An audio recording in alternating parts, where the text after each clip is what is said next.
Hey guys, what's up? Paladin here. Time for another gaming PC build. And before I even kick this off, I'm going to bring up something. This is a very strange build, to be completely honest. If you go to my $650 gaming PC build and look at the recommendations of different parts to choose from, if you didn't want the parts, I'm stuttering here. If you didn't want the parts that were listed in the video, or in the PC part picker list, there were upgrades that I listed, and some of the upgrades are in this build, and this build is also kind of downgraded at the same time. Power-wise, it's a lot more powerful than the $650 gaming PC build, but you'll see. I'm gonna bring it up probably in, I don't know, roughly a couple seconds. But anyways, that's what I just wanted to quickly talk about that. Alright, so we got the AMD FX 8320. This is a 8-core processor, and it's very popular. It's not as popular as the 8350, but to be completely honest, I don't see the point in getting an 8350 unless you are serious about doing heavy overclocking. The 8320, once again though, there is no CPU cooler in this build. I couldn't fit it. I wanted more power from a start off than, because some people don't honestly like to overclock. It's kind of a win-lose situation if you don't know what you're doing, if it's your first time doing it. So, but moving on. The reason I picked the 8320 over the 8350 is because they're pretty much practically the same. If you do want to overclock, it's like, it'll get to like 4.6. I don't know if that would be with like a Hyper 212 Evo, but you can get it to 4.6. That 4.6 will blow out of the water a standard 8350, obviously, because that's on all cores and not just the turbo boost like how it is with one core. Yeah, I'm sorry. It's just, I know if you're a fan of the 8350, that's probably because you like to really overclock. I literally cannot find a way to get the 8350 over this unless you're serious just about overclocking. For $130, it is really hard to beat this. It's super ridiculous to beat it. Anyways, that took up 2 minutes of the video, which was bad. But anyways, alright, let's quickly move on here. Next up, the motherboard. This is the downgrade portion of this video. This is the Gigabyte GA970A UD3P ATX AM3 Plus motherboard. That is a really lengthy name. That is confusing. But, it's a $100 motherboard.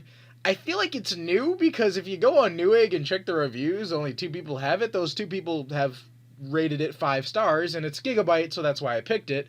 Not because of mainly the 2 stars. Or not 2 stars. The 2 people giving it 5 stars. It's mainly because it's a Gigabyte board and it has a ton of features on it. Yeah, this board just feels new though. I feel like people should be buying it constantly. It's black. It's got all the features and stuff that you'd want on it. I don't understand. I feel like it's just simply a new motherboard that came out to replace the 970 motherboard that was blue. And that is where I'm going to talk about the downgrade a little bit. This is a 970, not a 990FX. So you're probably looking at the $650 build and be like, why'd you give a better motherboard than that? Well, that's because the CPU was ridiculously cheap and I just felt like giving you a good motherboard. Anyways, yeah, so next up is the G.Skill Ripjaws 8 gigabytes. Again, I used this in the last build. This is $50 RAM. You can't beat $50 8 gigabyte RAM running at 1600 megahertz DDR3. You just can't beat $50. That's super cheap for 8 gigabytes of RAM that runs really fast. Next up is the obvious Western Digital 1 terabyte Caviar Blue. This is running at $60, and if you hadn't noticed, by the way, guys, I'm including prices in the videos now, finally. I kept forgetting to do it. Anyways, next up is the HIS Radeon R9 280X. I am not going over these in terms of statistics.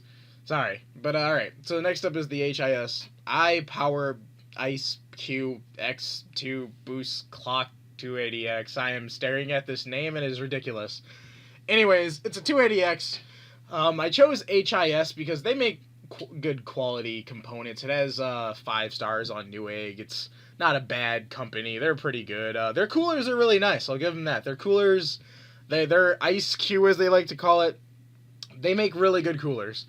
So yeah, it's a 280X, nice, tons of power. 3 gigabytes, Battlefield 4 ready. 3 gigabytes, Battlefield 4 once, 3 gigabytes. If you're wondering about the pause, by the way, I burped awkwardly in mid-sentence. But anyways, next up is the popular Corsair 200R ATX mid-tower case. This is $50. Oh, by the way, the 280X is $300, if you were wondering. But anyways, the Corsair 200R is $50. And it's just a really popular case, toolless design. It's a very sleek, serious-looking case. I don't know if some people like the silliness of the lights and the fling and the bling-bling and the yeah, but anyways. But it's a very serious-looking case, and I actually like serious-looking cases over some of the crazy gaming quote-unquote cases that you see. I'll probably use gaming cases every now and then in my builds if they're demanding enough, I guess. If you people really want to see gaming cases, then I will stick them in the gaming builds. But no, this is a very nice case. You can't beat it for $50. It's I just like the serious design, guys. Next up and finally is the Corsair CX modular 500 watt 80 plus bronze power supply. I believed I did use this in my last build, my $650 build. And that build, by the way, guys, if you watched that, you could stick a 430 in there if you wanted to.